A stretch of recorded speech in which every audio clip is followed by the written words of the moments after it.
Hey, this is just a week in September, although I'm going to tell you about one day in September, which was yesterday, September 20th. I'm on a flight to somewhere almost every month, and often I sit near people who are Christians. It seems like it always happens that way. I can tell by the book that they have open on their lap, the Bible. This often gives me a chance to strike a conversation and ask questions about God, something I've been doing a lot recently. Sometimes I find a reluctant participant due to my persistent and favorite questions, and sometimes I find someone who is really studying the book, and they also have questions similar to the ones that I have. Well, yesterday, September 20th, 2017, 4 o'clock in the morning, I'm out of the house heading to Dallas Fort Worth Airport for a flight to Los Angeles. I usually sit by the window, unless if thunder strikes and I'm with my wife and sometimes ride first class, then I do not have somebody directly next to me. Yesterday, however, I was sitting next to John. You can see the pictures I've included here. And I have John's permission to share this story. Almost 2 weeks ago, my wife pre-ordered, she paid in advance for a Galaxy 8 Note as a gift to me. It was delivered on the 3rd of September, and a few days later, actually 2 days later, it took me 2 days to actually open the box and show her the note. And what is interesting to me in the note is the fact that I can actually write notes, as I am always daydreaming and I need to write these things down. She had asked me a question as to whether I was happy with the note, and I'm thinking, happiness, joy, well, which one is it? So I wrote down what I thought joy and happiness meant, and I put the note away because I was waiting for a case to arrive so I could put it in before I started actually using it. Say 2 days ago on the 19th, just before this flight I'm telling you about, the case came. We have two of them. I slipped mine in my case and slipped hers in her case. And early in the morning at 4 o'clock, I put my Galaxy Note 8 in my briefcase and took off to the airport. And there I found myself next to John. After takeoff and about 10,000 feet later, we were free to unbuckle our seatbelts and move around, which John did. I stayed in my place. He came back with a small laptop, I don't know what you call those things, those small computers, and a book, the Bible.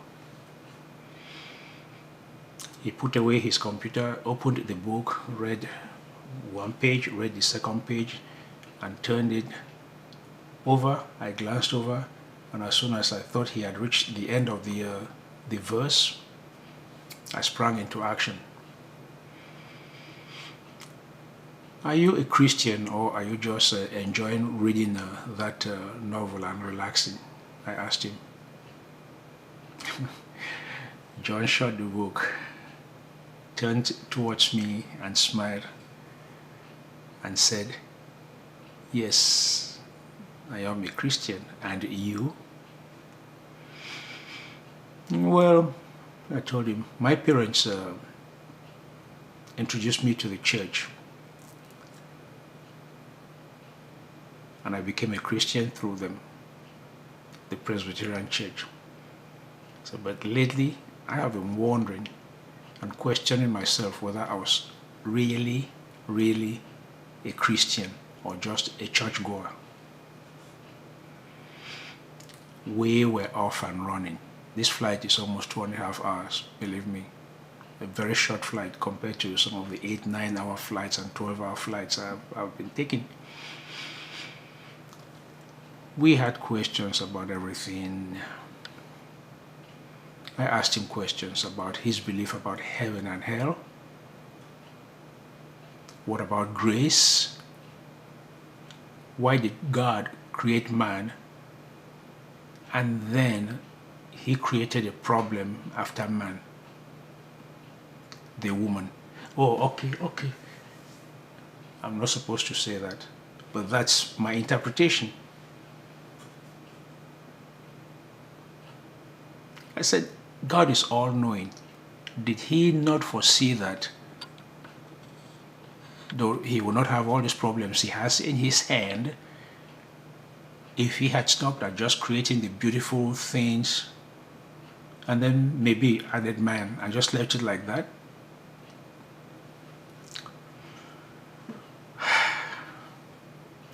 So why, as a loving father, does he allow these things to happen? Look at the earthquakes in Mexico,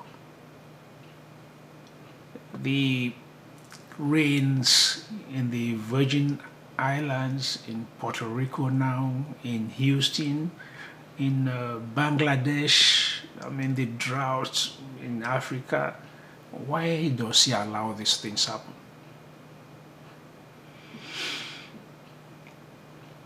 John gave me answers to what he thought he knew, and he admitted that some of those things he actually did not have the answers, but he thinks all the answers are in the book. Then I told him that my biggest question is,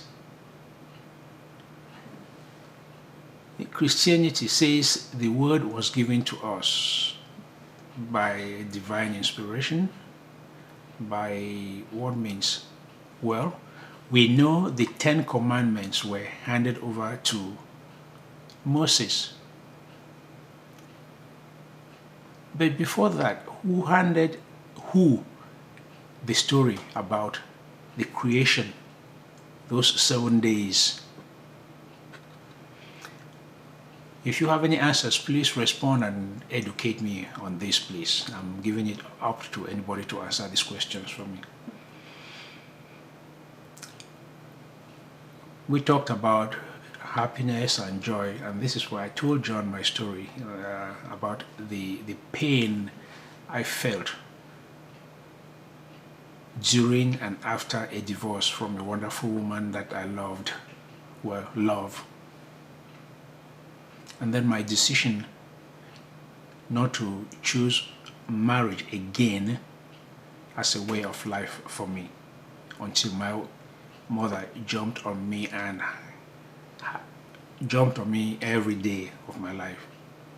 And then the happiness I saw in her face when I finally I didn't introduce her, when my brothers introduced a girl to her whom they married on my behalf before I went and did the traditional marriage. So this led to the question about what is joy and what is happiness. He asked me my definition. I slapped my forehead just like I'm doing like this, because there was a flash in my head about this same question I had answered. I have also asked the questions, why God, why God, why God?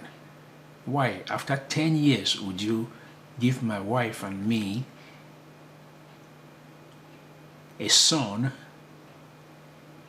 have him come out, and then kill him, and then take him back? I use the word kill deliberately because he died and went back, not 1 day old. Why does he do that?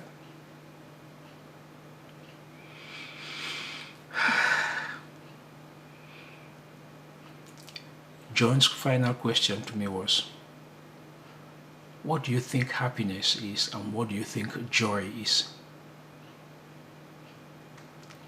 Why is this question of happiness and joy following me so much? Why? I gave him the answer I thought I had. And we went on to talk about our families and what we did and things like that just before we landed. So we took a picture, John and I, which you see here. And I handed in that Note 8, Galaxy Note 8, brand new. I had not done anything with it yet, except for the note I wrote trying the pen out when I showed it to my wife. John opened the notes and there was one note in there. Guess what the note said?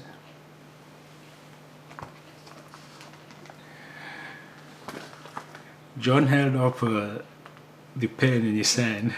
Let me show you this.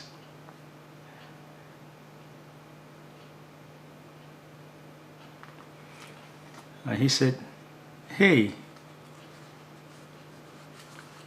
look at what is in there. It's the note I wrote on the 5th of September of what I thought joy and happiness was. And this is what John was asking me. Coincidence? I do not know, but John is a member of the Pacific Coast Church in just between in San Clemente, California, and they have been studying the Bible. They are studying the Bible, and that question about happiness and joy was one that was asked of them. So, what is God trying to tell me? Anyway, we said our goodbyes. I dilly-dallied around the airport at the Delta Terminal lounge, and then took my flight to Phoenix. In that flight, I had to sleep. I slept, I don't know, until they said we were landing. And I got my camera again and took some pictures. I got out of the airplane, walked to an open space just before you leave the secure area, and sat down. It's so beautiful, the new airport in Phoenix. And I was looking at the airplanes. I pulled out my Samsung, new Samsung Note 8, and was looking at all the apps when behind me I heard a crash and a scream, a female voice screaming. When I turned, I literally dropped the note as I took off running towards this elderly lady who was laying on the floor. I asked her what happened. She said her knees hurt, her elbows hurt, and she fell. Her briefcase, her computer was lying down there, and the bags were down there. And I asked her if she could sit down. She said no. Her legs were crossed, hurting. Her knee was scraped, and she said her elbows were hurting because she fell forward. So I scrunched down on the floor, went behind her, lifted up her head and her shoulder, scooted forward and put her head on my lap so that I could relieve her body and her elbows from the ground. The lady there who's the welcome wagon who directs people rushed over, and there was a lady exiting the terminal also, who not the terminal, the boarding area, who happened to be a nurse. She rushed over, and one other person called 911, and the ambulance was on its way. I asked her how she was feeling, if she could stand and stuff like that. She said she could not sit up. She was just comfortable laying where she was on my lap. 2 police officers walked over, came and asked what happened. She said what happened. Then they asked me if we were traveling together. I said, yes, she's my sister. You could have seen the look on their face. They looked at each other and said, okay, can you tell us what happened? I said, well, she'll tell you. She told them what happened. They told her the ambulance was coming. She said she did not want the ambulance. She just wanted to relax, and she thinks after a while she can get up. After about 10 minutes, the police people were talking to her and questioning her. We were able to get her to her feet, and they made her walk a little bit. And then I thought, my Samsung 8. I ran back where I left it, which was about 40 feet away, quite a distance. Wait until my wife sees this Note 8. I am dead. Anyway, picked up my bag, waved at the police officers and waved at her. She said, thank you, thank you. And I said, okay. I went out, went to the baggage area, and was looking for my bags, but my bags had been removed because I had not picked them up from the baggage go around. Went and picked up my bags from Delta, and while I was waiting for them to give in,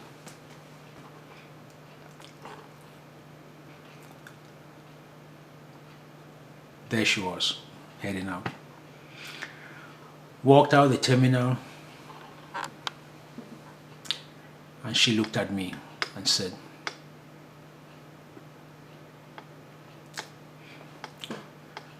you know, wouldn't, I have to read what she said because I wrote that down. Wouldn't the world be a wonderful place if we exhibited your kind of love? You are a very kind young man. I thank you.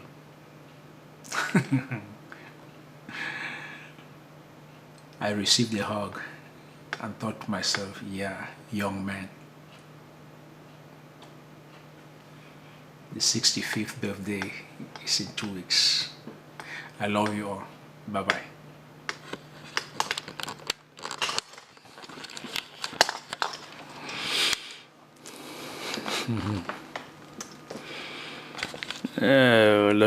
Let me just show you a picture.